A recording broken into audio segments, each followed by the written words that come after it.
A stranger claimed to be my child's father. The truth is insane. It was a crisp morning in the middle of fall when the incident that would turn my world upside down happened. I was standing in the kitchen, sipping my coffee, when my son Leo bounded into the room holding a letter in his hand. His face was flushed with excitement, his curly hair bouncing with each step.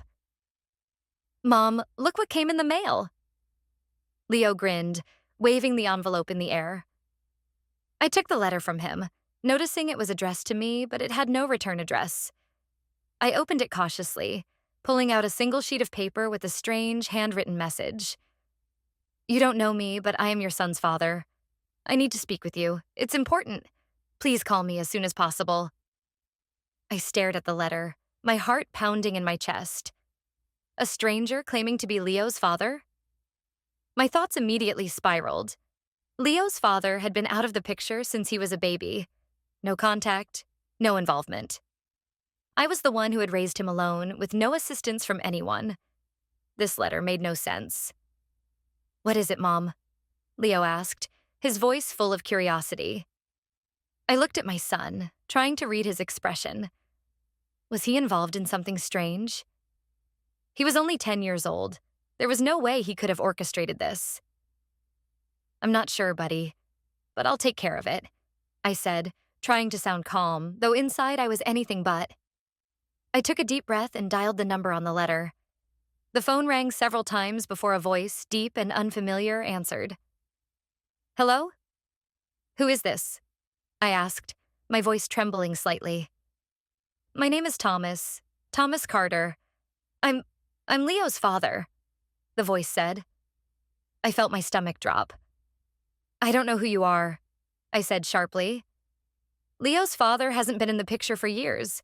There's no way—" "I know you're confused," Thomas interrupted, "but I need you to hear me out.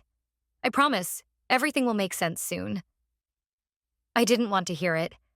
There was no way anyone else could be Leo's father. I had always been certain of that. But there was something in Thomas's voice, an unsettling calm that made me pause. "Please, just give me a chance to explain," he said. "I'll meet you in person. I promise I'm not here to hurt you or Leo." I hesitated.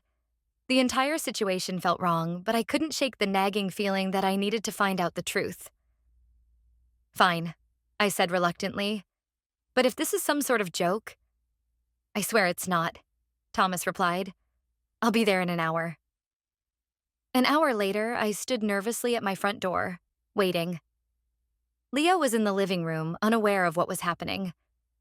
The doorbell rang, and I opened it to find a tall man in his early 30s standing on my doorstep. His eyes were intense and his expression serious. "Are you Thomas?" I asked, my voice tight. He nodded. "I'm here to explain everything," Thomas said, stepping inside without waiting for an invitation. I was about to ask him to leave, but something in his demeanor stopped me. He didn't seem like someone who would barge into a stranger's house without a good reason. "I'll get straight to the point," Thomas said, sitting down on the couch. "I am Leo's father, but not in the way you think." "What does that mean?" I asked, my mind racing. "How can you be Leo's father? He hasn't seen his father in over 10 years. Thomas sighed. "I know, and I know this is going to sound insane, but you have to trust me." I stared at him, waiting for the catch, the explanation I could dismiss as nonsense. But Thomas didn't seem like a man who was about to lie. "You remember that night, all those years ago," he said, his voice low. "The night Leo was conceived." I felt a wave of nausea hit me. Of course I remembered that night. It was the one night I'd gone out after years of being a single mother, a night where I met a man at a bar, a man who I had a one-night stand with. It was the only time I'd ever been with anyone since Leo's father. "That night," Thomas continued, "it wasn't just an ordinary night. Something happened. Something unnatural." "What are you talking about?" I asked, my voice trembling. "I'm not from here," he said, his eyes suddenly intense. "I'm not from Earth. I was sent here to find you. You and Leo." The words hit me like a ton of bricks. My mind reeled. I looked at him, unsure if I should laugh or run screaming from the room. Leo's father? I stammered. You're saying you're, what, an alien? He nodded slowly. I know how this sounds. But when Leo was born, something in him activated. He's not entirely human. He's part of a project, a plan to save his world. The man you thought was Leo's father, he was just a cover. He wasn't the real one. I felt dizzy, as though the ground was shaking beneath me. Are you saying Leo isn't my son? I asked, horrified by the very thought. No, Leo is yours, Thomas reassured me. But he's also different, and I'm here because I need to protect him. We've been tracking him for years. I'm here to help him understand what's happening. I stumbled back, my mind spinning. Could this be true? Was my son really part of some intergalactic plan I couldn't possibly understand? Why now? I demanded. Why come to me now after all these years? Thomas's face grew somber. There are others. People who know about Leo's true origins. They'll stop at nothing to use him for their own purposes. That's why I had to find you. I stood there, completely overwhelmed. The world I had known, the life I had carefully built for Leo and me, suddenly felt like a lie. Was my son really this special? Was his life really so much more complicated than I could have ever imagined? Leo, who had been quietly listening from the hallway, suddenly stepped into the room. His eyes were wide with confusion. Mom? He asked softly. What's going on? I looked at my son, my heart aching with both fear and love. What did all of this mean for him? And for me? The truth, it seemed, was even crazier than I could have ever imagined. I looked at Leo, standing in the doorway, his small frame trembling with uncertainty. His eyes flickered between me and Thomas, clearly sensing the tension in the room. Mom? He asked again, his voice barely above a whisper. What's going on? I felt my heart twist. How could I explain this to him? How could I make sense of something so insane? Leo had always been a curious child, but this was beyond his comprehension. Beyond mine, too. But I had to try. Leo, I began, my voice shaky. This is Thomas. He says he's your father, but not in the way you think. And there's a lot I don't understand either. But we need to listen to him. Leo's eyes widened. My father? But you're my mom. You're the only one who's ever taken care of me. Thomas stood up, slowly approaching Leo. I know this is hard to believe, but I promise you, everything I'm telling you is the truth. You're special, Leo. More special than you can possibly understand right now. I could see the confusion in Leo's face, the conflict between wanting to trust me and trying to make sense of this strange man who claimed to be his father. I'm not going anywhere, Thomas continued, his voice soft. I'm here to help you. To help both of you. I stepped forward, trying to reach my son.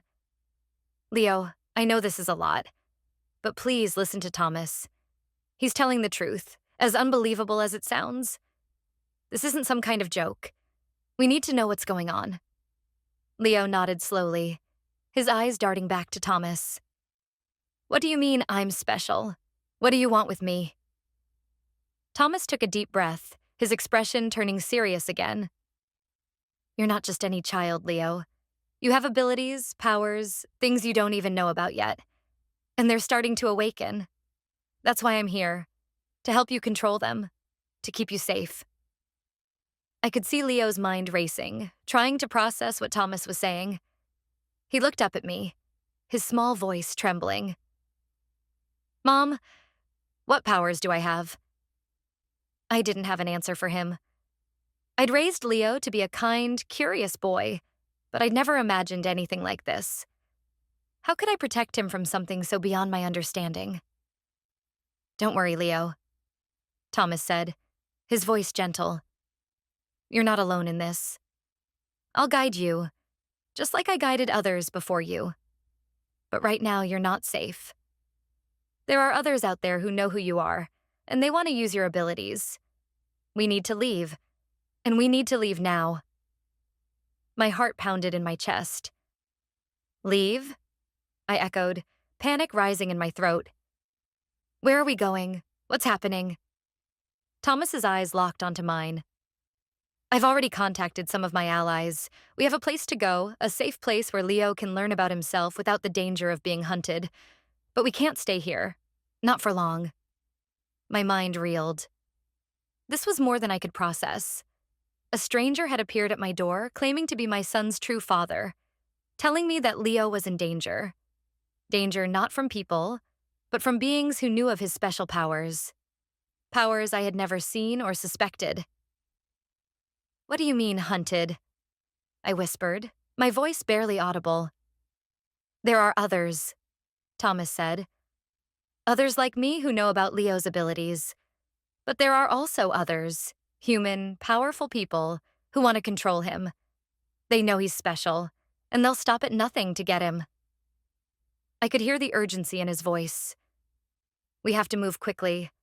I'm not asking you to trust me, but I am asking you to trust that I'll do everything I can to protect your son. I looked at Leo, at the boy I'd loved and raised all these years. I wanted to protect him from whatever world he was about to step into. But at the same time, I felt a strange sense of responsibility. He wasn't just my son. He was someone much bigger. And whether I was ready or not, that truth had come to claim us. Leo looked up at me, his eyes filled with fear, but also a hint of curiosity. Mom, what do we do? I took his hand in mine, squeezing it tightly. We're in this together, I said, forcing a smile even though I felt like my world was falling apart. Whatever happens, we'll face it together. I'll protect you, Leo. Always. But even as I said the words, I felt a gnawing doubt in my heart. Could I really protect him from what was coming? From a world I had no idea existed? Before I could voice my worries, Thomas stepped forward. It's time. We need to go now. I nodded, my heart heavy with dread. I didn't know what awaited us, but I couldn't ignore the warning in Thomas's voice. Something dangerous was on its way, and we needed to leave before it found us. Leo and I quickly packed a few things, anything we could grab in a matter of minutes, and headed out the door. Thomas led the way, glancing around nervously as we walked down the street. I glanced back at my house one last time, my thoughts filled with questions I wasn't sure I'd ever have answers to. We reached the car, a sleek black vehicle that seemed out of place in our quiet neighborhood. Thomas opened the door for us, and as I slid into the seat beside Leo, I couldn't help but feel like we were leaving everything behind. Our home, our normal life, and the security of what we thought we knew. As Thomas started the car and pulled away from the curb, I looked at Leo, trying to comfort him with a smile. But inside, I was just as lost and frightened as he was. The truth, I realized, was far stranger than I could have ever imagined. And whatever lay ahead for us, it was a journey I could never have prepared for. But we had no choice. We were in this together. And together we would face whatever was coming next. As the car sped down the road, the world outside blurred into streaks of trees and houses. Leo sat quietly beside me, his small hand clutched in mine. He didn't say anything. His eyes were fixed on the window, lost in thought. I could feel the weight of his silence, and I knew he was processing everything. Just as I was, though I still had more questions than answers. Thomas kept his focus on the road ahead, but every now and then he would glance in the rearview mirror, his eyes scanning the empty street behind us. I could tell he was on edge, constantly alert, as if waiting for something to appear out of nowhere. Where are we going? I finally asked, breaking the heavy silence. We have a safe house, Thomas replied, his voice steady but tinged with urgency. It's far from here, and no one knows about it. It's the only place where you and Leo can stay out of sight for now. I nodded, trying to calm myself. I had to believe him. I had to believe that whatever was happening wasn't just a delusion or some strange conspiracy. But my gut told me it was more than that. It felt real, and the fear in Thomas's eyes only confirmed it. What do you mean Leo's abilities are starting to awaken? I asked, trying to understand. What kind of abilities are we talking about? He's just a normal kid. Thomas's eyes flicked to mine for a moment. He may seem like a normal child, but Leo's powers are latent, dormant, until now. As he gets older, they'll grow stronger. And if he's not taught how to control them, they could be dangerous. Leo turned his head to look at him, his brow furrowing. Dangerous? What kind of powers do I have? Thomas hesitated, as if choosing his words carefully. You'll be able to manipulate energy, Leo. Harness it, bend it to your will. It's part of what makes you different. Part of why you're important. But it's also what makes you a target. My heart raced as I looked at my son. Energy manipulation?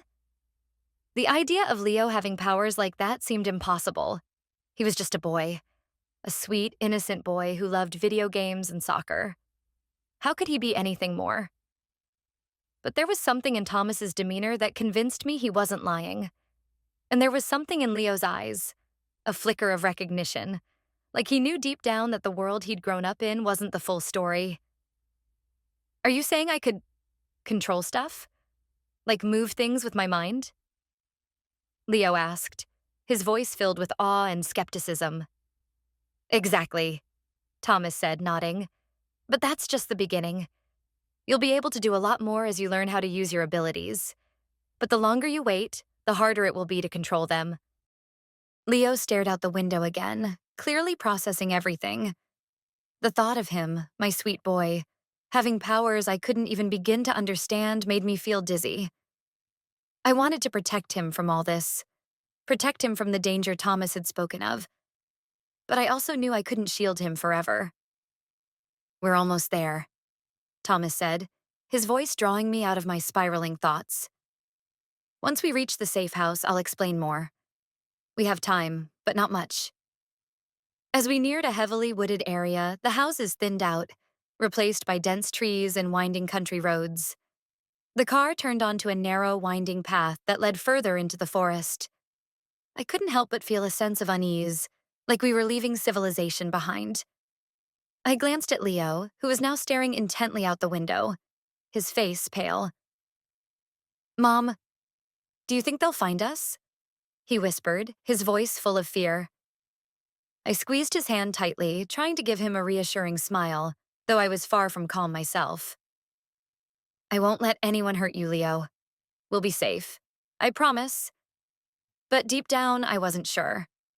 I didn't know if we could escape whatever forces were after us. Forces I still didn't fully understand. Finally, Thomas slowed the car to a stop in front of a large, nondescript cabin nestled deep in the woods. It was made of wood, with a stone chimney and large windows that looked out into the surrounding forest. It looked like any other rural getaway, quiet and peaceful. But there was a tension in the air, like this place wasn't just a home.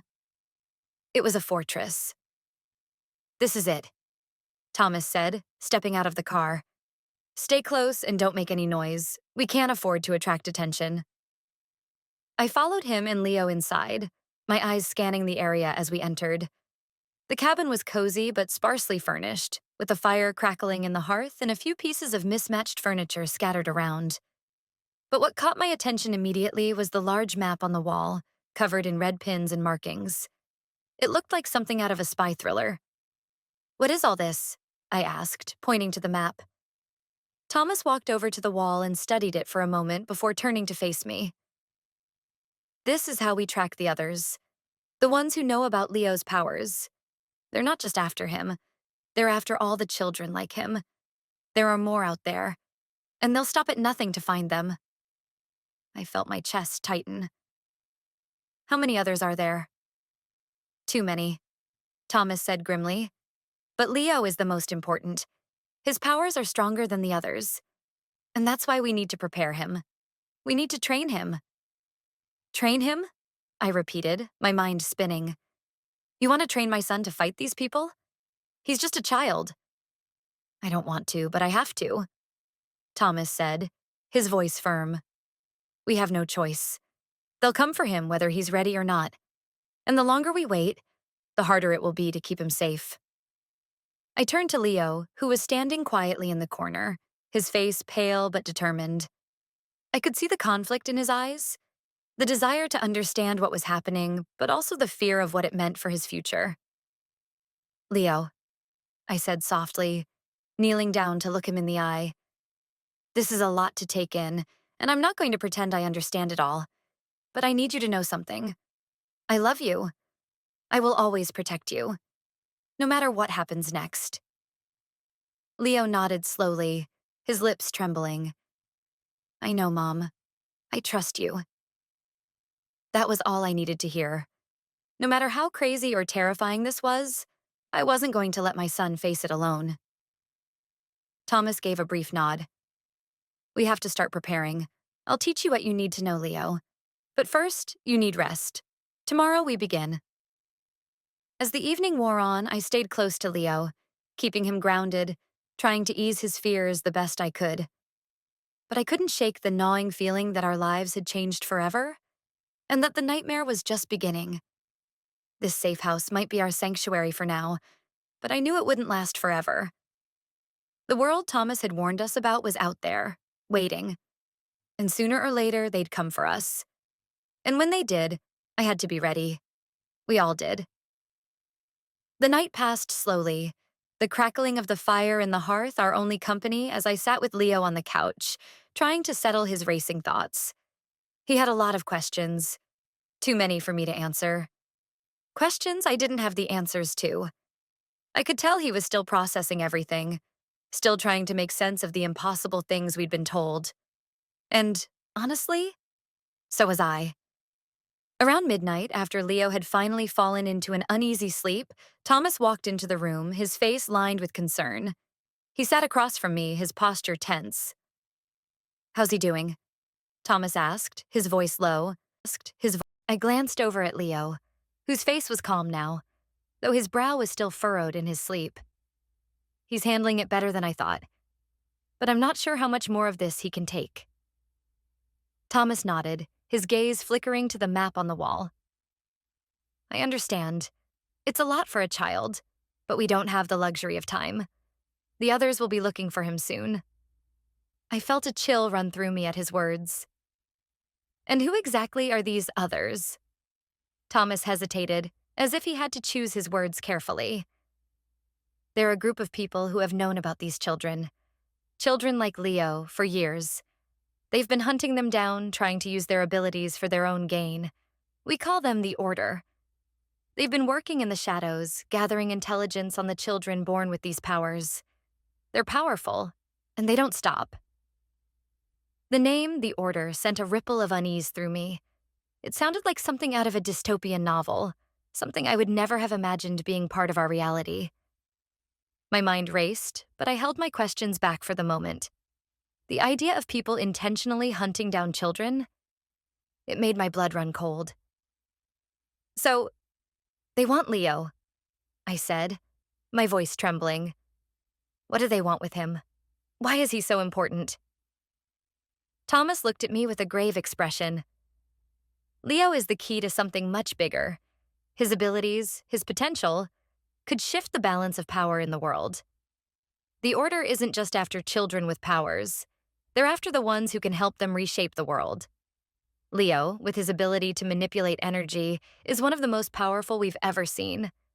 That's why they'll stop at nothing to find him. I couldn't process the magnitude of what Thomas was saying. My son, my sweet Leo, was the center of some kind of war I couldn't even fathom. What kind of life was this for him? I thought we were just an ordinary family trying to get by. But now, everything was different.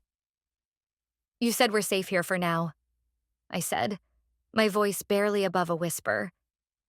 But how long can we stay hidden? Thomas shifted uncomfortably. Not long. We're on borrowed time. The Order has eyes everywhere. We'll have to move again soon. I'll teach Leo what I can here, but we can't stay in one place for too long. The longer we stay, the higher the risk. I nodded, swallowing the lump that had formed in my throat. What happens if they find us? What are we supposed to do then? That's why I'm here. Thomas replied, his tone serious. I'll train Leo. I'll help him harness his abilities, teach him to protect himself. But it's not just about training him. He needs to understand what he is, who he is, and what's at stake. We need to stay ahead of the order. It was a lot to take in. A child with powers he didn't even know existed. And now, we were being hunted by a secretive, dangerous group. But for Leo, for my son, I had to try to understand it all. I had to do everything in my power to protect him. I'll do whatever it takes to keep him safe, I said, my voice firm despite the fear gnawing at my insides. But I need you to be honest with me. What exactly are we up against? Thomas took a deep breath and leaned forward. The Order is vast. They have connections in every corner of the world. They've infiltrated governments, corporations, organizations, and they have access to resources we can't even imagine. They're ruthless. They'll stop at nothing to control these children. But there's more. The real danger lies in what they plan to do with Leo's abilities once they get him. They want to use him to harness energy on a global scale, turn it into a weapon. A weapon. The word struck me like a punch to the gut. Could Leo really be that important? Could he be the key to something so terrifying? But if Leo is the key, I said, my voice shaky, then why did they wait this long to find him? That's a good question, Thomas replied, rubbing his temples. The truth is, they didn't know about him at first. Not until recently. There's been a shift in their operations, and they've been collecting more information. Leo's abilities are unique. They've been trying to figure out how to awaken them in other children, but they haven't succeeded the way they have with him. And how did you find out about Leo? I asked, trying to piece together the fragments of this surreal puzzle. I've been tracking the Order for years, Thomas said. I've been sent to protect the children, to help them unlock their potential. And when I learned about Leo, when I saw his energy signature, I knew I had to act fast. And you've been following us all this time? I asked, feeling a pang of unease at the idea of someone watching us without our knowledge. Thomas hesitated, then nodded. Yes, but I never meant for you to be in danger. I didn't want to involve you in this unless it was absolutely necessary. But when Leo's powers began to surface, I knew the time had come. I sat in stunned silence. The implications of his words sank in slowly. He had been watching us. He had known about Leo, known about his powers, before I even understood what was happening. But the thought of Leo being a part of something so much bigger than our little family was overwhelming. Why can't we just disappear? I asked, desperate for a way out of this nightmare. Why can't we just live somewhere far away, where the Order can't find us? Thomas's face hardened and he shook his head. They have too many resources. They're too connected. And even if we could hide, they would keep searching. Leo is too important. If we don't act now, they will eventually track us down. I looked over at Leo, still asleep on the couch, his small chest rising and falling with each breath. He had no idea what was coming for him. He didn't know that his life, our lives, had been turned upside down. But I wasn't going to let anything happen to him. I couldn't. We'll fight back, I said, the words escaping before I could stop them. We'll do whatever it takes to protect Leo. Thomas's eyes softened for a moment. That's the spirit. But you have to understand. This isn't going to be easy, and it's going to get worse before it gets better. I nodded, resolute. I don't care how hard it gets. We'll face it together.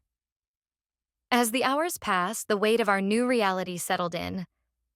We weren't just running away. We were preparing for a war we didn't understand. But I wasn't going to let my son face it alone. Whatever came next, we'd face it as a family. And I would fight with every ounce of strength I had to keep Leo safe. The next morning, we woke up early. The sun was just starting to filter through the dense trees outside the cabin, casting long shadows across the wooden floor. Leo was still asleep, but I could see the remnants of anxiety on his face. He hadn't asked for any more details about his powers overnight, but I knew it was only a matter of time before he would demand answers. I stood up quietly, careful not to wake him. My mind was still spinning from everything Thomas had told me, but I knew we couldn't afford to waste any more time. The order was out there, and the longer we stayed in one place, the closer they'd get to finding us. I walked over to the small kitchen area and made some coffee, the comforting smell filling the space. It was strange being in such a quiet, remote place. It almost felt like we were on vacation. But there was no escape from the reality we were facing. Leo wasn't just my son. He was something more. Something that made him a target. And that terrified me. After a few minutes, I heard the soft sound of footsteps behind me. I turned to see Thomas standing in the doorway, his expression unreadable.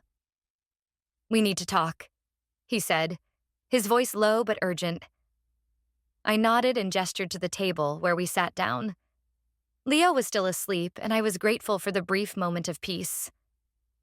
"I've been thinking about our next move," Thomas began, his eyes flickering to the map on the wall. "We can't stay here much longer. We need to get Leo trained.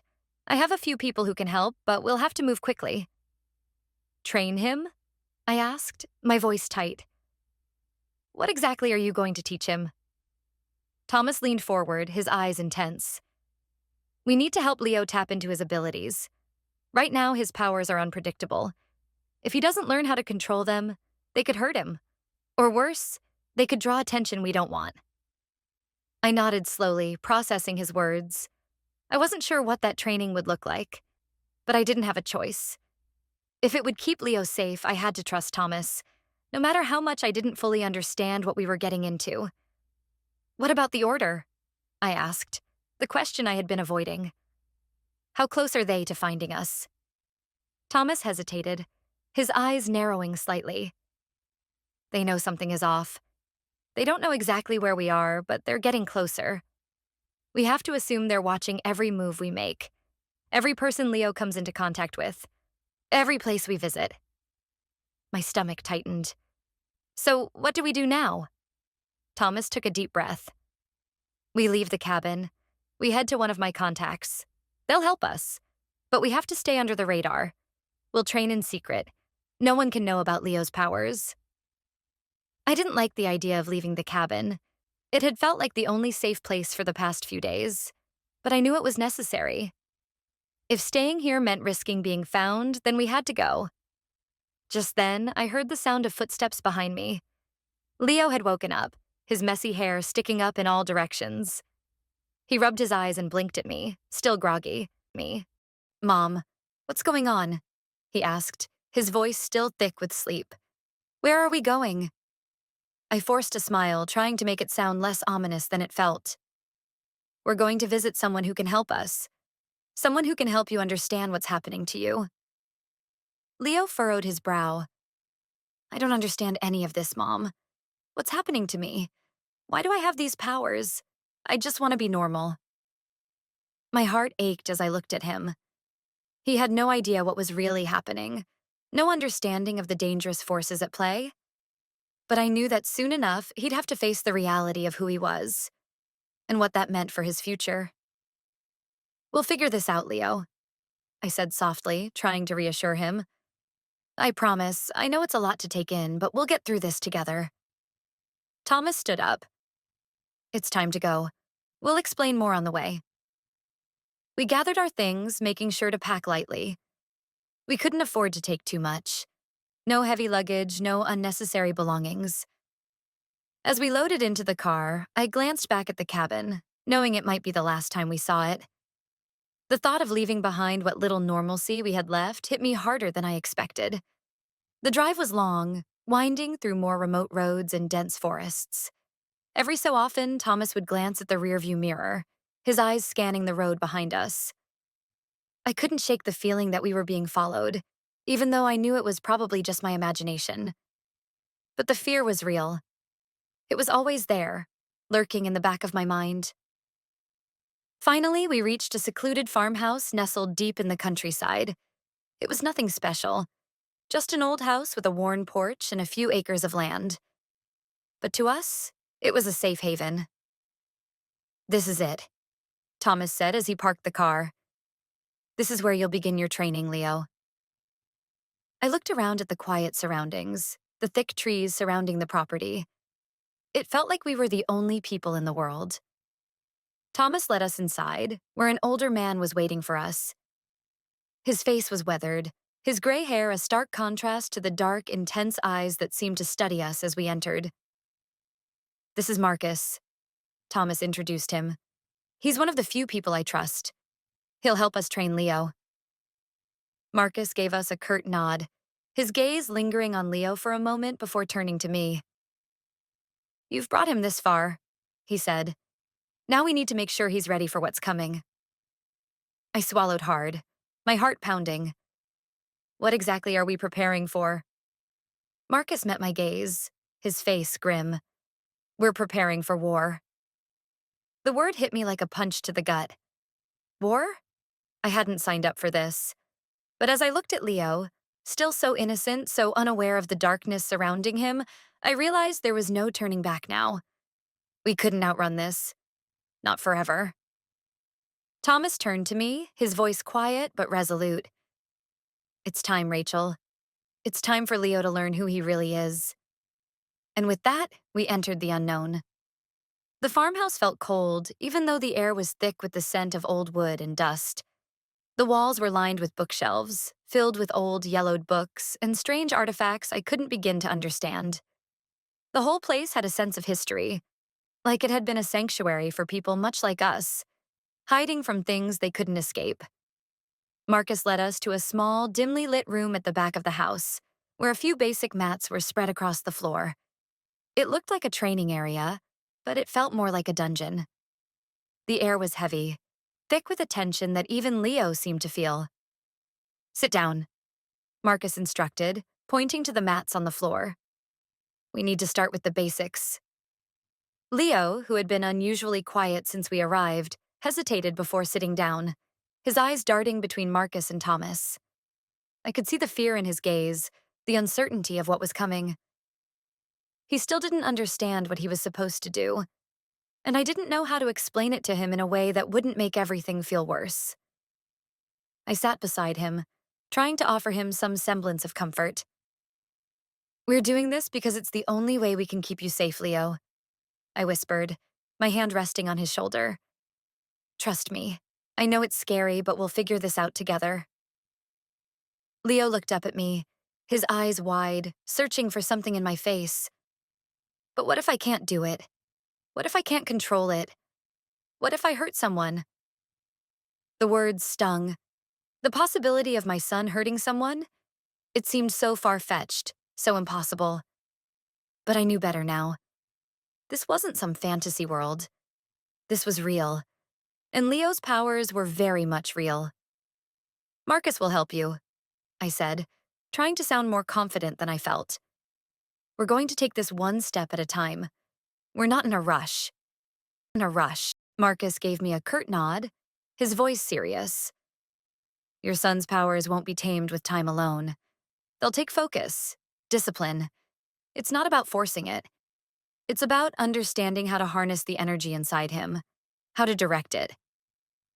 But first, he needs to be aware of it. Leo looked up at Marcus, his face full of questions. What do you mean, energy inside me? Marcus sighed, walking to the center of the room where a few objects were set up on a table. Every person has energy in them. We all generate it in some way, but for you, Leo, it's much more than that.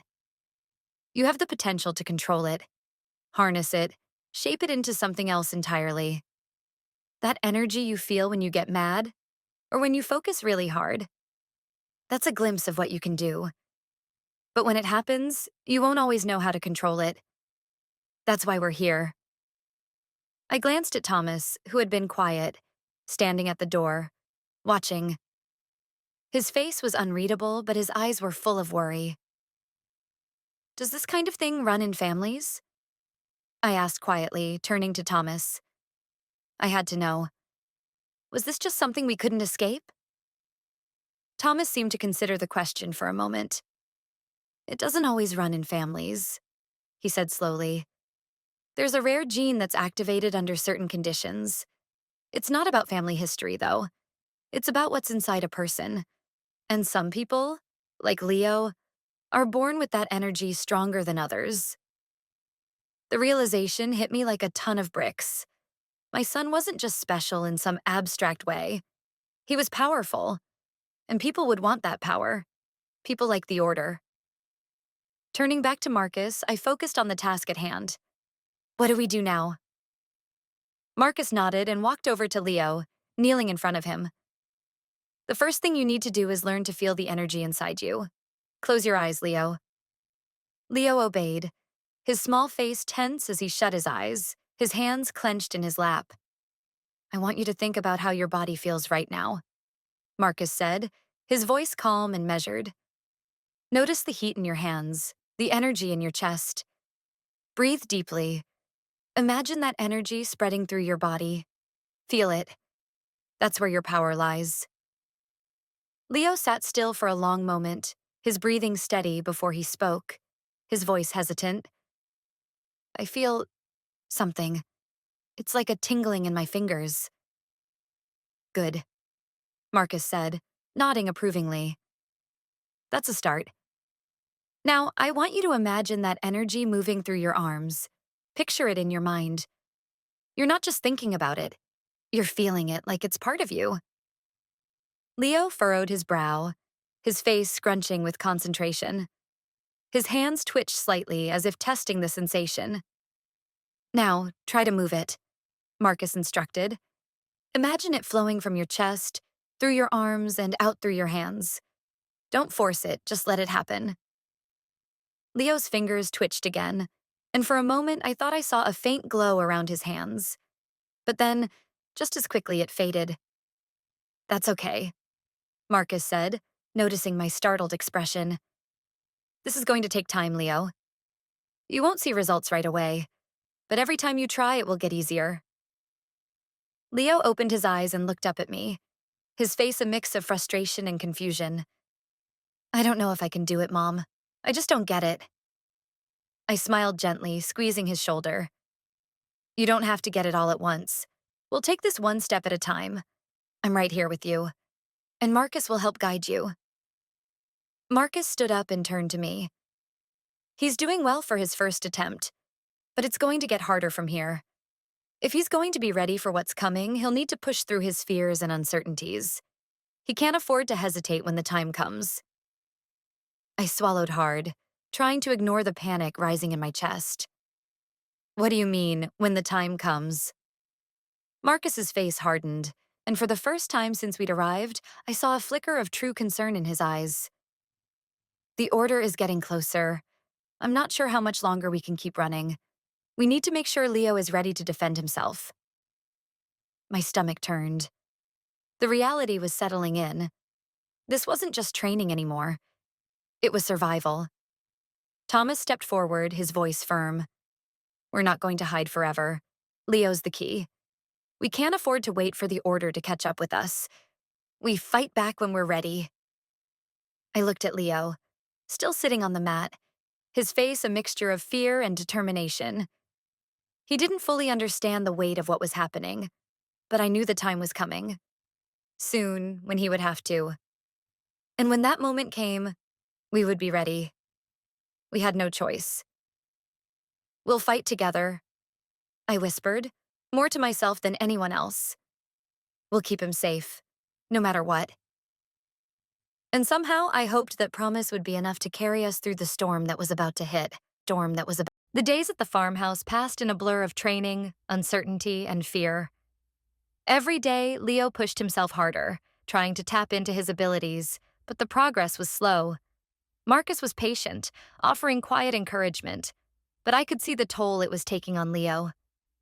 His exhaustion was evident, both physically and emotionally. And sometimes I could catch him staring into the distance, his mind clearly grappling with the weight of what he was learning. Thomas remained distant, always scanning the horizon, always on alert. He rarely spoke unless absolutely necessary, and I knew he was trying to prepare himself for whatever was coming next. He'd become more withdrawn, like a man haunted by something far bigger than any of us could fully understand.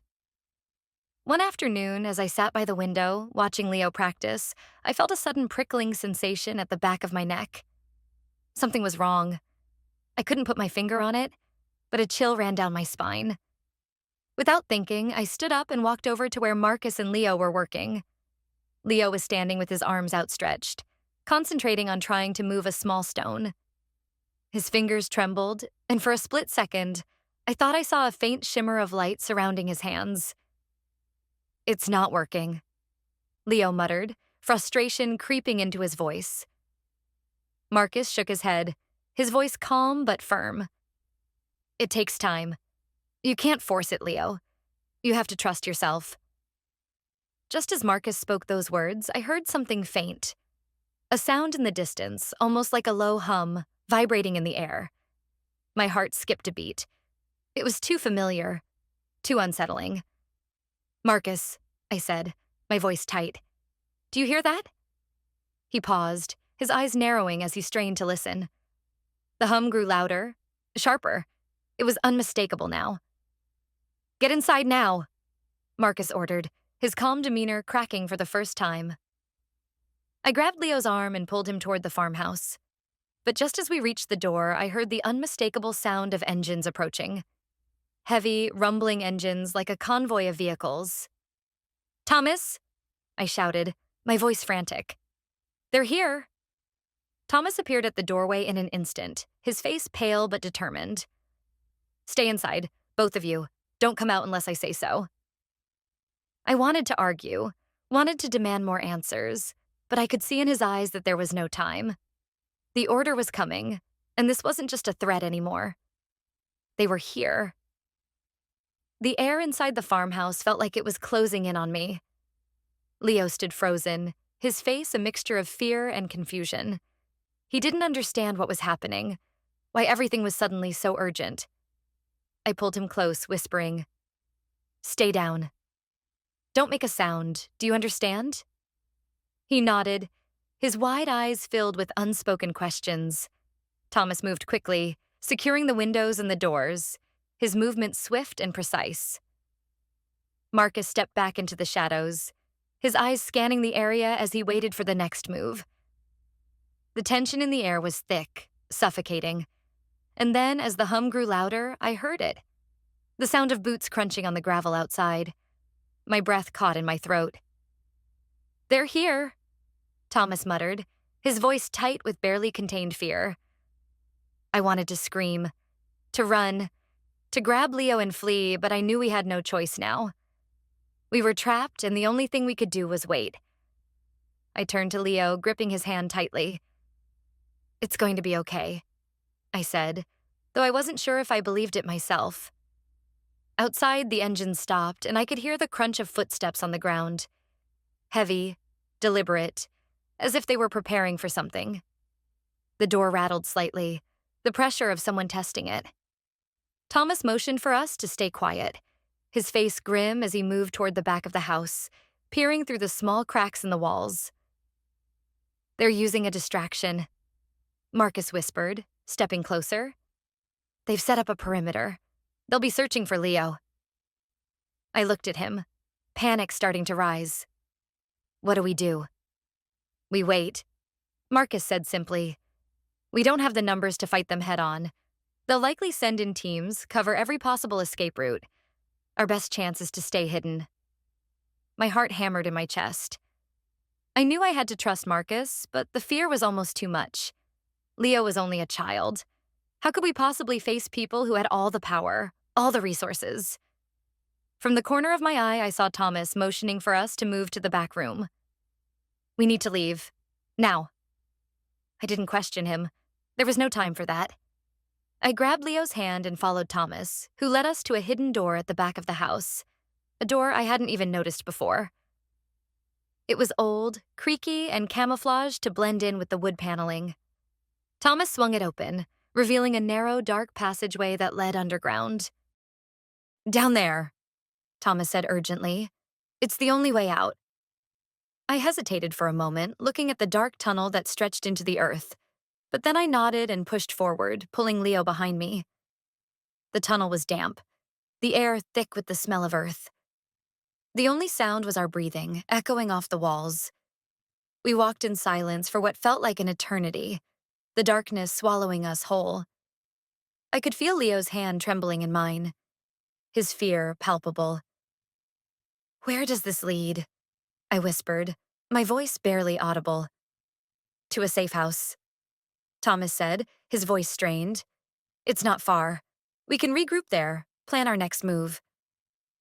We kept moving, the narrow passage twisting and turning until we finally emerged into an open field on the other side of the forest. The farmhouse was no longer in sight, hidden by the thick trees and hills. We had made it out. For now. Thomas didn't stop. He kept moving, never looking back. "Stay close," he urged. "We're not safe yet. They'll be looking for us everywhere." I nodded, my heart racing as we continued through the forest. There was no turning back now. The order was after us, and we had no choice but to keep running. But as we moved deeper into the woods, I could feel something shifting inside me. We were no longer just running from the order. We were preparing for something bigger than anything I could have imagined. And I knew one thing for sure. We couldn't run forever. We had to fight back. The night was silent, save for the sound of our hurried footsteps in the underbrush. Every crunch of a fallen twig or rustle of leaves felt like it might give us away. The moonlight barely filtered through the dense canopy above us, casting long shadows that seemed to stretch endlessly into the forest. Leo walked quietly beside me, his hand still gripped tightly in mine. He was exhausted.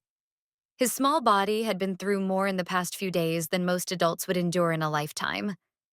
I could feel his anxiety seeping through our connection, like a current running under his skin. But I knew he was trying his best to hold it together. He had no choice. Thomas led the way, moving with the confidence of someone who knew the land well. His gaze constantly flicked between the trees, his ears sharp for any sound that might signal danger. Marcus had fallen behind, keeping to the rear, his eyes always scanning the darkness behind us. "We're almost there," Thomas said, his voice a low whisper, as if the very air around us might be listening. "Stay alert." The safe house he'd spoken of wasn't far, but it felt like we'd been walking for hours, each step heavier than the last. My legs were sore and my mind was racing. What was the Order's next move? How close were they to finding us? I glanced at Leo, who was struggling to keep up. I wanted to tell him everything would be okay, but the words felt hollow. How could I promise him safety when we had no idea what we were up against? "Mom," Leo whispered, tugging at my sleeve. "What's going to happen now? What was that sound before? Are they still following us?" His voice trembled with fear, and I could see his unease spreading. It broke my heart, but I had to be strong for him. "We're going to be okay," I said softly, forcing a calmness I didn't feel. "We'll make sure of it." Leo nodded but didn't seem convinced. He was smart, too smart, and I could see the doubt in his eyes. He'd seen enough to know that things were spiraling out of control. We continued on in silence, the tension between us palpable. The only sounds were our breathing, the occasional crunch of leaves underfoot, and the distant call of night birds. As we neared the clearing, Thomas slowed, his hand going up in a signal for us to stop. Ahead of us, in the distance, a small cabin appeared through the trees. It looked unremarkable, just another rustic structure lost in the wilderness. But there was something about it that made me uneasy. It felt like we were being led into the jaws of a trap, even though I knew we had no other choice. "This is it," Thomas said, his voice steady. "Stay close. We'll rest here for the night, but we can't stay long." We approached the cabin cautiously, and Thomas stepped up to the door, knocking twice in a rhythm that seemed deliberate. After a long pause, the door creaked open, revealing a man who looked like he hadn't seen the sun in years. His face was gaunt, his eyes dark and weary, but there was something sharp about him, something that spoke of survival. "Thomas," the man said quietly, his voice hoarse. "You brought company. We don't have much time." Thomas replied, glancing over his shoulder at us. We need shelter for the night, and we need answers. The man stepped aside, ushering us in. Answers, huh? He gave me a once-over, his eyes lingering on Leo. I'm afraid I don't have any of those, but you're safe here. For now. Inside, the cabin was dark and sparsely furnished, with only a few pieces of worn furniture and a small fire burning in the hearth. There was a strange, almost unnatural stillness in the air, as if the house itself was holding its breath, waiting for something to happen. I hesitated at the doorway, looking at Leo, who seemed more on edge than ever. His senses were heightened, I could tell. He could feel the unease in the air, too, even though he didn't understand what it meant. Come on, I whispered to him. Let's sit by the fire. Leo reluctantly followed me in, but as soon as we were inside, he stopped, his body stiffening. I turned to look at him, but his gaze was fixed on the shadows in the corners of the cabin. What is it? I asked softly, crouching down to his level. His voice was barely a whisper. I feel something wrong. It's like someone's watching us. A chill ran down my spine. I scanned the room, but I couldn't see anything. The air was heavy, and there was a strange hum in the background, like the low vibration of an electrical current. My instincts screamed at me to get out of there, but we had nowhere else to go. Just stay close, I said, trying to soothe him. But even as I spoke, I had the overwhelming sense that we weren't alone. Thomas and Marcus were already speaking in hushed tones with the man. His name was Ezra, it seemed, and I caught fragments of their conversation. The Order knows where we are, Thomas said, his voice tight with frustration. They've got trackers, and they're getting closer. Ezra's eyes narrowed. We'll have to move again. They won't stop until they find you. I'm not leaving without Leo being ready, Thomas shot back, his tone sharp. Ezra gave a dry laugh. He won't be ready until he knows what he's up against. You're running out of time, Thomas. I couldn't make sense of it all, but one thing was clear. The Order was closing in, and Leo was at the center of it all. I looked back at Leo, who was now standing a few steps away from me, his gaze fixed on the far corner of the room. His eyes were wide, his body tense as if he could feel something that I couldn't. I took a step toward him. Leo, what's wrong? But before he could answer, the door slammed open. My heart nearly stopped. In the doorway stood two figures, tall, imposing, with black coats and dark, unreadable eyes. Their presence was suffocating, like a storm-gathering force.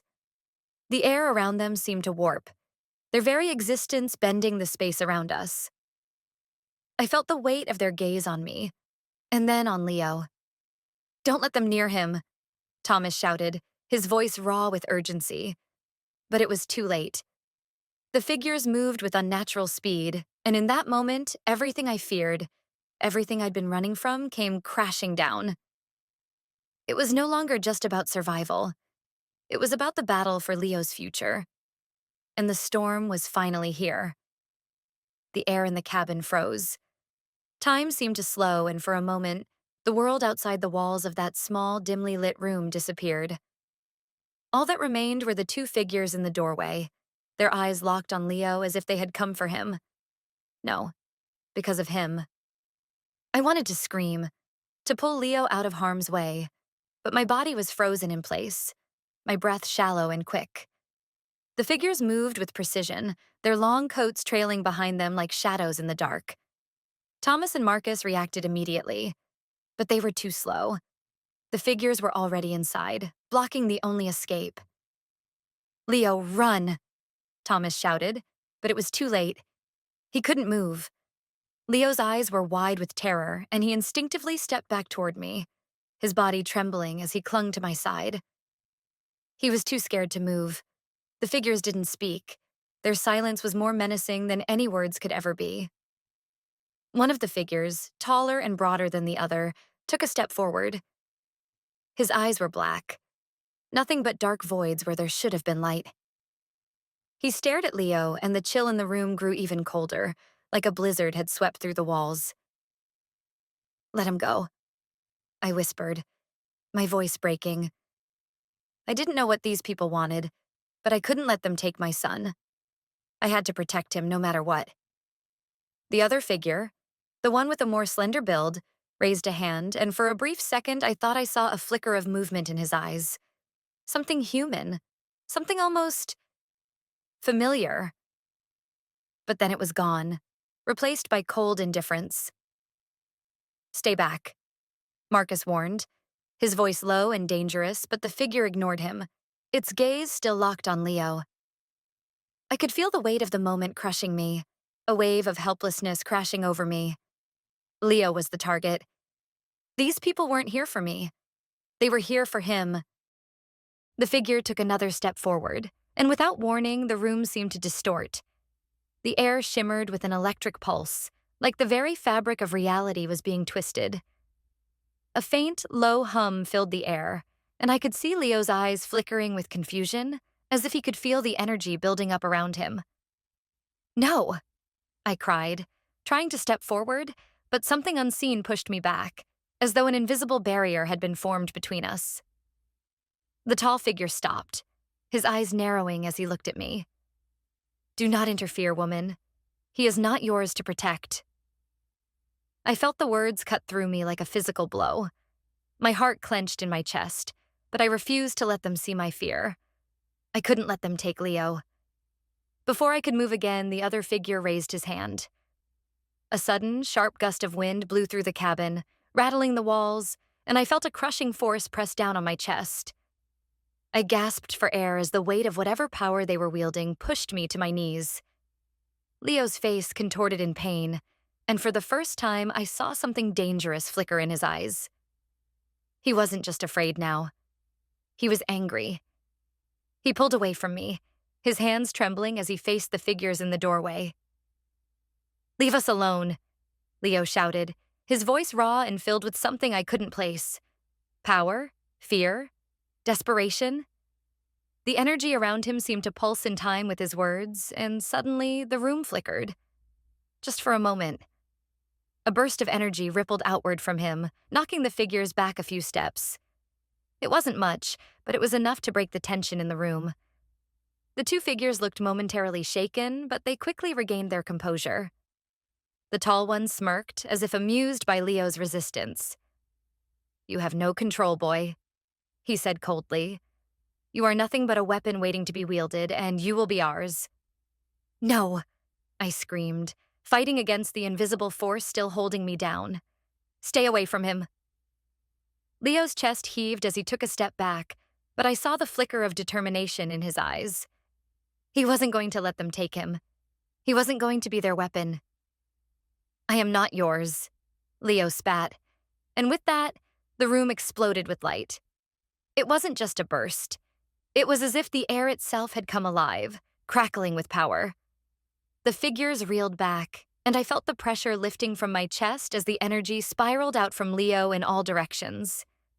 His hands glowed briefly with a fierce, blinding light, and for a split second, I saw the power that had been lying dormant inside him. The figures staggered, their faces contorted with surprise and annoyance. But Leo wasn't finished. Get away from me, he shouted, and with a final surge of energy, a blast of light shot from his hands, striking the two figures with a force that sent them crashing into the far wall. The cabin trembled as if the earth itself was reacting to the power Leo had unleashed. For a long moment, silence filled the room. Then the figures began to stand. Slowly, methodically, they rose to their feet, their expressions cold, but something had changed. They were no longer just men. They were something else. Something ancient, something terrifying. The tall one cracked his neck, the other adjusting his coat as if brushing off dust from the force of Leo's attack. You have no idea what you're playing with, boy, the tall one growled, wiping a smear of blood from his mouth. But you will. Leo stood still, his hands trembling but his defiance unwavering. Thomas moved forward then, his expression grim. Get ready, he said. We won't have much time. Ezra stepped forward, his eyes locked on Leo, a mix of fear and awe in his gaze. You don't know what you're capable of. and they won't stop until they control you, Leo. The room felt heavier now, as if the very air had thickened with the weight of the impending conflict. I reached for Leo, pulling him close to me. His energy was still pulsing, and I could feel the strain in his small body, as though he was on the edge of something he didn't fully understand. "Leo," I whispered, my voice soft but firm. "You're stronger than they know. Don't let them control you." Leo nodded, though his eyes betrayed the fear that was still there. But deep down, I knew. He wasn't just scared anymore. He was becoming something else. Something greater. And whatever it took, I would be there to help him fight. Because the storm had only just begun. The tension in the cabin was suffocating, and every muscle in my body screamed for release. But I couldn't move. I couldn't look away from Leo. His small frame standing so defiant in the face of these two men, these creatures who had come to take him.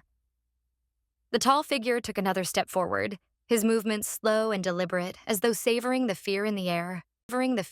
"You're brave," he said, his voice smooth, cold. "But bravery won't save you, boy. We are the Order. We have seen every power, every potential, and we've mastered them all. You are just another piece of the puzzle. And we will break you, just like we've broken every other." Leo's chest heaved as he stared the figure down, his fists clenched so tightly that his knuckles turned white. The light around him flickered again, and I felt the power stirring within him, like a storm on the horizon, ready to explode. But he didn't release it. He held it back, contained, like a predator waiting for the perfect moment to strike. "You don't control me," Leo said, his voice raw with defiance. The figure smiled darkly, and I could see the malice behind his eyes. "We'll see." In an instant, the other figure, slender, almost too fluid in his movements, suddenly lunged toward Leo faster than I could even blink. His hand shot out, reaching for Leo's neck. But just as the figure made contact, Leo's power exploded outward in a violent burst. The entire cabin shook, the force of the blast splintering the wood, causing the windows to shatter and the walls to groan under the pressure. The figure was thrown back, slamming into the far wall with a bone-crunching thud, his body crumpling to the floor like a rag doll. The tall figure, momentarily staggered by the force of Leo's attack, didn't move right away. But I could see the flicker of something in his eyes, something akin to surprise. He hadn't expected this level of resistance. He hadn't anticipated that Leo's power would come so fast, so violently.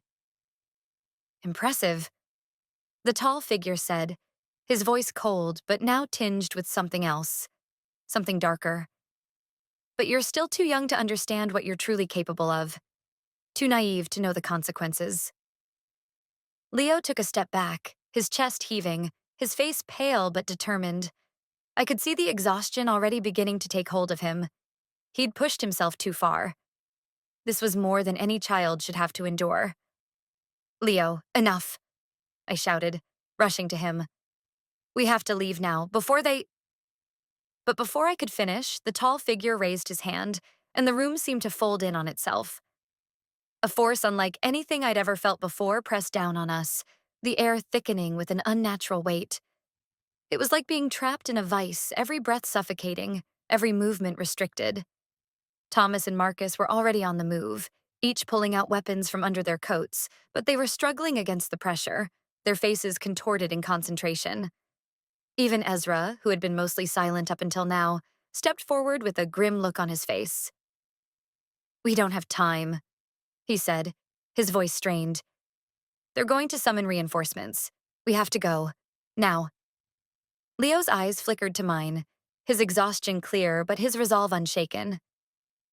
"Mom," he whispered, barely audible. "I can't—" "Yes, you can." I cut him off, my voice fierce.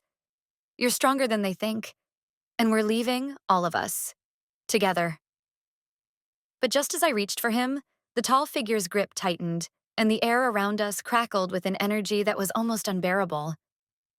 "You're not leaving," he sneered. "You're mine now, and you will serve the Order." Leo's face twisted with pain, and for a moment I thought he might collapse under the weight of it all. But then something inside him shifted. I could feel it, a pulse of raw energy surging from deep within him, growing stronger, more powerful. It was like he was tapping into something he hadn't even known he could reach. With a forceful cry, Leo thrust his hands outward, and the pressure that had been suffocating us shattered, a shockwave rippling through the room. The figure was thrown back, the force of Leo's power sending him crashing into the wall once more. But this time, he didn't get up. Leo stood in the center of the room, his eyes glowing with a fierce light. His chest rose and fell rapidly, and his hands were still trembling from the exertion. He was exhausted, on the edge of collapse, but the power inside him was undeniable now. The figure, the order, had underestimated him. "We need to leave," Thomas said, his voice sharp. "They're coming and they won't stop." I nodded, gripping Leo's arm, ready to run. But as I turned toward the door, Ezra's voice stopped me. "Wait," he shouted. "There's a way out, a hidden path through the woods, but it won't last long. We have to go now." Without waiting for another word, Thomas led the way, Marcus covering our rear, and I held Leo close, urging him to keep moving. Every step felt like it might be our last, but we had no choice. The order was closing in. As we reached the edge of the forest, I glanced back one last time. The cabin was now a blur in the distance, and the sound of footsteps following us was unmistakable. The tall figure wasn't done. He wouldn't be, but neither were we. We kept moving, running through the forest, the cold night air stinging my skin, the darkness around us thick and impenetrable. But I felt something shift in me, something fierce, something unbreakable. We weren't just running anymore. We were fighting for survival, and no matter what, we weren't going to stop. Not until Leo was free. The forest around us seemed to close in with each step we took, the trees bending inward, their limbs reaching like dark skeletal fingers. The only sound was the rush of our footsteps, the wind rustling through the leaves, and the distant howls of wolves. The tension in the air was palpable, a pressure that made it feel like we were being hunted. Not just by the figures from the cabin, but by something far more ancient, far more dangerous. Leo was struggling to keep up, his breathing shallow and ragged. I could feel the weight of exhaustion in his small body, the strain of the power he had just unleashed still reverberating in his veins. I could see the weariness in his eyes, but there was something else too, a spark of defiance. He wasn't going to give in. "We need to find shelter," Thomas said, his voice grim. "The order won't stop. Not until they have him." I nodded, my mind racing. Every instinct told me to keep moving, to run until our legs gave out, but I knew that wouldn't be enough. We needed to hide, regroup, and figure out what to do next. If Leo could keep harnessing that power, we might have a chance to escape. But it was clear. He didn't fully understand what was happening to him. "What if they find us?" Leo whispered, his voice barely audible over the wind. "What if I can't control it anymore?" I stopped and crouched down beside him, placing my hands on his trembling shoulders. "You can control it, Leo. You have to believe that. And I'll be right here, every step of the way." Leo met my gaze, his eyes wide with fear, but I could see the flicker of resolve behind them. He wasn't giving up. He couldn't, not when everything was on the line. Suddenly, Marcus held up a hand, signaling for us to stop. The group froze, every muscle tensed, listening. In the distance, a faint noise reached our ears. Footsteps, but not just any footsteps. The heavy, purposeful sound of someone, or something, moving fast, closing in on us. "They found us," Marcus whispered. Thomas didn't hesitate. "We don't have time for this. We need to move now." But it was too late. From the shadows of the trees, the figures from the cabin emerged, their dark eyes glowing with malice. They moved with eerie precision, as if they knew exactly where we were and what we were doing. Their presence was suffocating, like the air itself was thickening in their wake. Leo stiffened, and I could feel the fear rising in him again. I squeezed his hand tightly, trying to give him strength, but the terror was creeping up, threatening to overwhelm him. Stay close, I urged him. We'll be okay. Just stay with me. Thomas stepped forward, positioning himself between us and the figures, his eyes narrowed, his stance ready for anything. You're not taking him, he said, his voice low and steady. The tall figure, the one who had been leading the attack, stepped forward, his expression twisted with cold amusement. You're delusional, Thomas. The boy is ours. He always has been. The air grew colder still, and I felt a sharp tug in the pit of my stomach. There was something more to their words, something I couldn't quite understand, but I knew it wasn't good. These people knew Leo, knew him in a way I hadn't imagined, and whatever they were planning, it wasn't going to be easy to stop. Leo stepped forward, his gaze fixed on the tall figure, his fists clenched at his sides. I'm not yours, he said, his voice full of conviction. I'm not anyone's. The figure smirked, but his eyes were calculating. You think you have a choice? You think you're free? You don't even know what you're dealing with, boy. The power you've unlocked, it's a force of nature, something we've been waiting for. Leo took a step back, confusion flickering across his face. What? What do you mean? The figure took another step toward him. It's not just about your power. It's about your heritage. You're not just anyone. You're the key to something much bigger, something that's been in the making for centuries. You're the heir to an ancient legacy, one that you can't escape. I felt a chill run down my spine. Heir? Legacy? What did that even mean?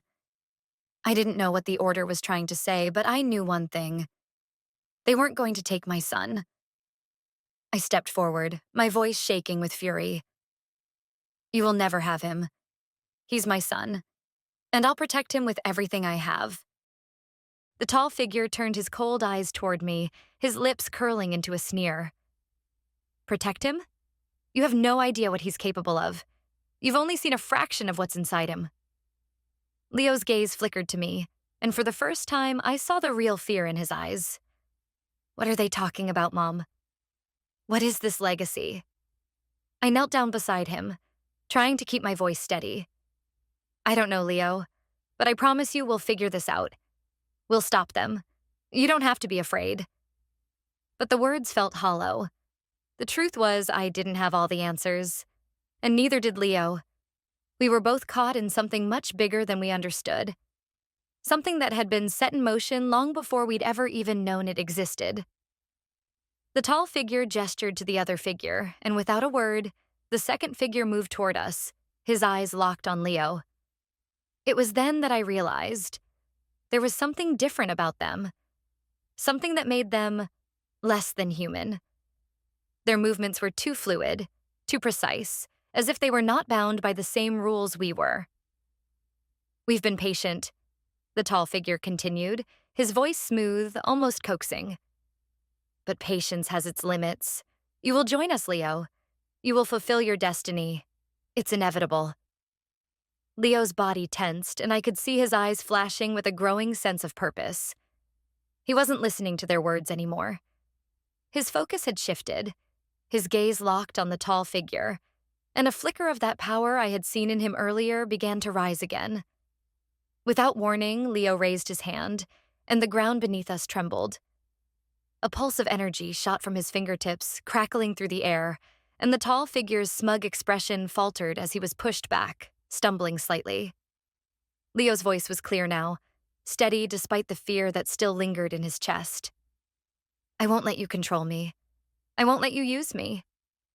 The figure glared at him, his eyes narrowing dangerously. You think you have a choice? You think you can fight your destiny? You'll learn soon enough, boy. This isn't over. But Leo wasn't done. With a roar, he released the energy within him, a burst of pure, raw power that sent the figures reeling backward. The trees around us groaned under the force of it, their branches snapping like twigs, and the ground cracked open beneath our feet. Run! Thomas shouted. And I didn't need to be told twice. We bolted into the woods, the sound of the order's retreating footsteps echoing behind us, but I could feel their presence lingering, like a storm on the horizon. This was just the beginning. Leo's destiny was out of our hands now, and the storm was coming for us, whether we were ready or not. The forest was alive with the sound of our frantic footsteps, the heavy breathing, and the rustling of the trees around us. Every now and then, I could hear the crackling of leaves and branches as if something, or someone, was moving just beyond our reach. I kept my grip on Leo's hand, pulling him along with all my strength. He was exhausted, his small body still trembling from the force of the energy he'd just unleashed. His breath came in short bursts, and I could feel his heart racing in his chest as if it might burst from the sheer intensity of it all. "Mom, I don't understand," Leo gasped between breaths. "What? What was that? What are they talking about?" I looked at him, my heart aching with fear and confusion. I didn't have answers. Not enough, at least. The truth was, I hadn't even known there was more to Leo's origins than what I'd believed. I thought he was just a normal boy, my son. But the power I'd witnessed, the way it seemed to surge from him, was no accident. And the figures, the order, they'd made it clear. Whatever Leo was, it wasn't by chance. They had been waiting for him, watching him. They knew something we didn't, and they were willing to do anything to claim him. "We'll figure it out, Leo," I said, trying to reassure him, though I wasn't sure how. "We'll find a way to protect you. We'll keep you safe." His face was pale, his lips trembling. "But I don't know how to control it, Mom. I don't know what I'm supposed to do." I squeezed his hand tighter, trying to offer him some sense of comfort, though I felt just as lost. "You don't have to do it alone. We're in this together." As we pushed further into the woods, I could hear the faintest hum in the air, like an electric charge gathering. I looked over my shoulder, my heart pounding. The order was still out there. I could feel their presence closing in, just a breath away from finding us again. Their pursuit was relentless, but we couldn't stop. Not yet. Suddenly, a sound broke through the steady rhythm of our flight. Something far too close, too sharp to be a mere echo of the wind. A figure darted from behind a large tree, moving faster than anything human should. "Get down!" Thomas yelled, his voice urgent. Without thinking, I threw myself to the ground, pulling Leo with me just as the figure shot toward us, a blur of motion. But instead of attacking, the figure stopped just a few feet away, lowering its hood. It was Ezra. I let out a breath I didn't realize I was holding. "Ezra?" I gasped, trying to catch my breath. "What are you doing? You scared the life out of me." He gave me a tight, grim smile. "Sorry, but you've got to move faster. They're closing in." His words sent a shiver down my spine. "How did you—" "I've been tracking their movements since the beginning," Ezra said. "They're relentless, and they know this forest like the back of their hands. We need to move faster." I stood up, helping Leo to his feet. The boy was trembling, but he nodded, his fear blending with the resolve that was slowly taking root. His gaze was fixed forward now, determined not to look back. "Where are we going?" I asked, my voice still shaking with the aftereffects of the adrenaline. "To the cabin," Ezra said, gesturing ahead. "There's a place we can hide. Well, a place that should keep us safe. For a while, at least." We didn't have much time to argue. The humming in the air was growing stronger, and I knew that whatever power the Order had at their disposal, it was closing in on us. They wouldn't give up until they had Leo. And if they had to destroy everything in their path to do it, they would. We followed Ezra through the trees, moving faster now, the tension in the air almost unbearable. Leo had stopped asking questions, his steps more measured, like he had something he was holding back. I could see it in his eyes. Something was changing in him. Something more than the power he'd unleashed. We had to get to this cabin. We had to figure out what was going on with Leo. And fast. The cabin came into view, a small, weathered structure hidden deep in the woods. The door was cracked open, and we hurried inside, slamming it shut behind us. The air inside was damp, musty, but it felt like the first real haven we'd found since all of this began. Ezra immediately went to work, securing the windows, pulling down the heavy shutters. "They're tracking us," he said, his voice urgent. "We don't have much time." "How do they keep finding us?" I asked, my voice barely above a whisper. Ezra paused for a moment, his eyes flickering toward Leo. "They have their ways. The Order doesn't just track you physically, they track your energy. And Leo, you're—" He stopped, then shook his head, as if debating whether to finish the thought. "They've marked you. You're a beacon now." Leo's eyes widened, his face paling. "Marked? By them?" "Yes," Ezra said, his voice quieter now. "You've unknowingly been tied to them, and they've been waiting for you to unlock your power. To be ready." "What does that even mean?" I asked, my voice trembling. "It means," Ezra said, turning toward me, "that Leo's power isn't just something he inherited. It's part of something much older. A legacy tied to a bloodline that's been manipulated for centuries. And the Order? They want that power for themselves." Leo stepped forward, his voice sharp. "So what do I do? How do I stop them from using me?" Ezra paused, looking him over. "That's the part we don't have answers to yet. But we will. I promise." I could see Leo's uncertainty, the fear creeping back into his eyes. But there was something else, too. Something that I hadn't noticed before. A quiet understanding that was starting to dawn on him. He wasn't just running from the Order anymore. He was ready to fight back. And together, we would figure out how to stop them. The night stretched on, thick and oppressive as we huddled in the cabin, the eerie silence of the woods surrounding us like a suffocating blanket. Ezra continued his work securing the doors and windows, but I couldn't shake the feeling that it wasn't enough. We were hidden for now, but I could feel the Order's presence lingering, closing in with every passing second. Leo, however, seemed different. He was no longer just the scared boy I had pulled from that dangerous cabin. Something had shifted in him, some quiet understanding that I didn't fully grasp. The way he held himself now, his posture straight, eyes sharper. He wasn't just ready to fight back. He was the fight. But even I could feel that unease within him, that quiet, gnawing fear. Leo wasn't asking the questions anymore. He had already started to piece something together in his own mind, something I wasn't privy to. "We can't stay here forever," I said, my voice strained as I paced the dimly lit cabin. "We need to figure out what they want from you, Leo. What they want." Leo didn't answer right away. He was staring out of one of the small cabin windows, his brow furrowed in concentration. I couldn't tell if he was listening to me or lost in his own thoughts. His fingers twitched at his sides, and for a moment I saw the flicker of that power. Dangerous, wild, waiting to be released again. Ezra approached him, his footsteps slow, deliberate. "Leo," he said, his voice low, "do you remember anything?